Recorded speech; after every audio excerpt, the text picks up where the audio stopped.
Pinocchio, a presidential pardon, and the siege of Leningrad are all on this day. Welcome back to On This Day. Today's date is September 8th, 2022. It is the 251st day of the year. You got 114 days left. It's your 36th Thursday in your 37th week and the 80th day of summer. Exactly 2 weeks until fall. Today is National Ampersand Day. National Ampersand Day on September 8th celebrates that little Latin character that we've now used for the word and. Ampersand has been used since the 1st century. Although most people don't give it much thought, it has a long and interesting history. Ampersands can be traced back to the Latin word et, which means and. The letters E and T in this word were occasionally put together to form a ligature. The writer saved time by writing the word in this manner with one letter following seamlessly into the next, a type of cursive or joined up writing. So it's impossible to say when the symbol was initially written down, although there is an early example of it been discovered as graffiti on the wall of Pompeii, preserved by the Vesuvius eruption in 79 AD. So it's a very interesting thing. It's been added to our alphabet, sort of like the @ symbol has become part of one today. All right, let's see what else September 8th has given us. 1781, the Revolutionary War. The Battle of Eutaw Springs in South Carolina is the war's last significant battle in the Southern Theater, and it ends in a narrow British tactical victory. And it's not spelled Utah like the state, it's spelled E-U-T-A-W, Utah. 1883, the Northern Pacific Railway was completed in a ceremony at Gold Creek, Montana. Former President Ulysses S. Grant drove the final golden spike in the event, attended by rail and political luminaries. I love that word, luminaries. It's a word that doesn't get used enough. It's your word of the day. 1823, Honda Point disaster. 9 U.S. Navy destroyers, run aground off California's coast. 7 are lost and 23 sailors are killed. I never heard of this until just now.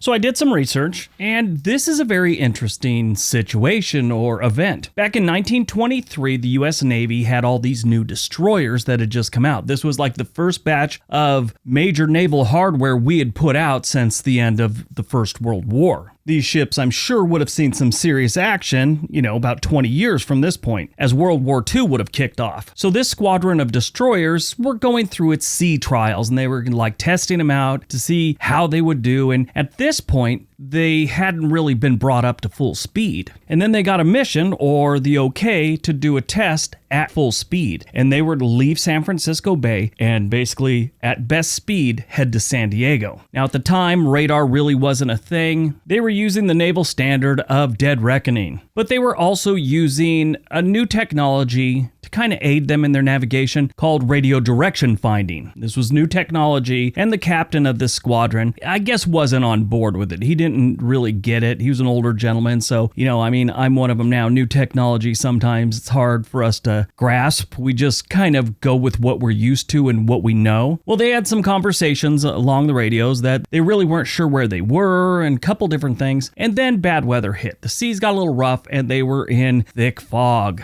This was just north of Santa Barbara, off the shore of San Luis Obispo, north of the Channel Islands. The captain not wanting to slow down because they were doing their sea trials, and he figured they had it together and they knew what they were doing, and he thought they knew where they were. Some of the navigators thought they were further out to sea than they were. There was just a lot of confusion. And then the first destroyer hit a shallow reef just off Honda Point, which is near what present day we have Vandenberg Air Force Base. It's right offshore there. The captain switched his lights to dead in the water and sounded the alarm, and the other ships started maneuvering to avoid this shallow reef. The problem was a lot of these ships thought that they were further out to sea than they actually were, so they turned hard to port, which was east. They soon found out that the new technology had them pretty much where they actually were, and the captain thought they were further south near the Channel Islands, which would put them further out to sea. The ships were traveling at 20 knots, which had them cover about 11 yards every second. Standard procedure of the time had the ships following right behind each other in columns. As one went down,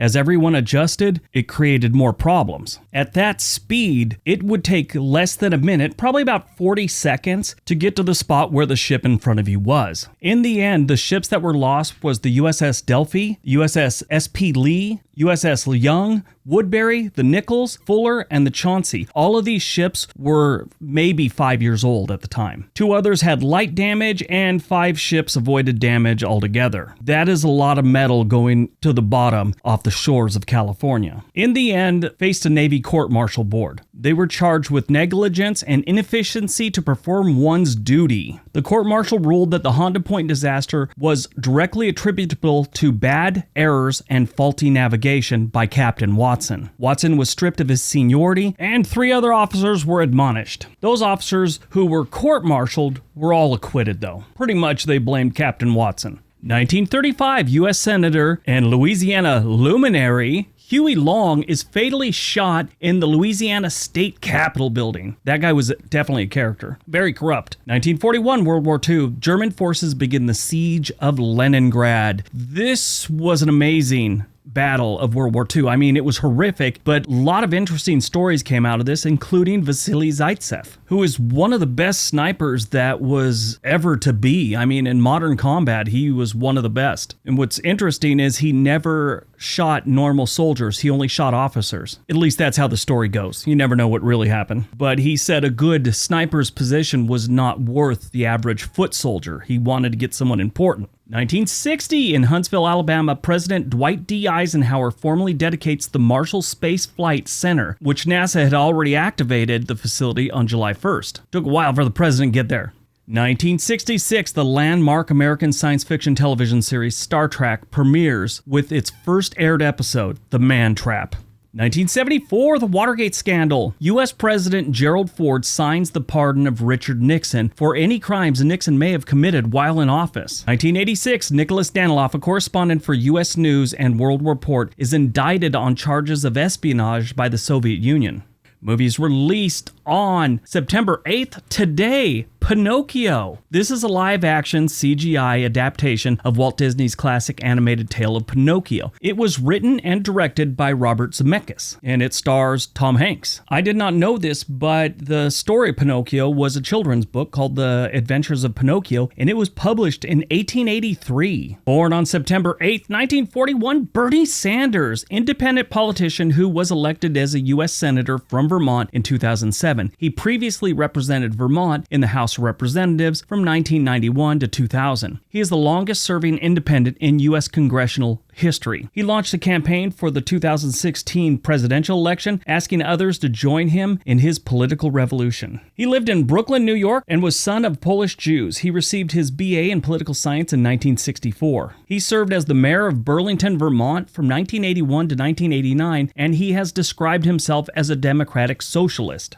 Died on September 8, 2016, Hazel Douglas, English actress who is best known for portraying Bathilda Bagshot in Harry Potter and the Deathly Hallows Part 1. She also appeared on a number of notable British television shows, including The IT Crowd, which I love, Casualties, and The Doctors. She passed away on September 8, 2016, at the age of 92. She began her career with Harry Hansen's Court Players, an English theater company formed in 1932. It doesn't say how she died, but I'm sure it had complications of old age. She was 92 after all. All right, that's today's video. Hope you guys enjoyed it. Hope you got some information out of it. Now go out, have a productive day, and be nice to each other.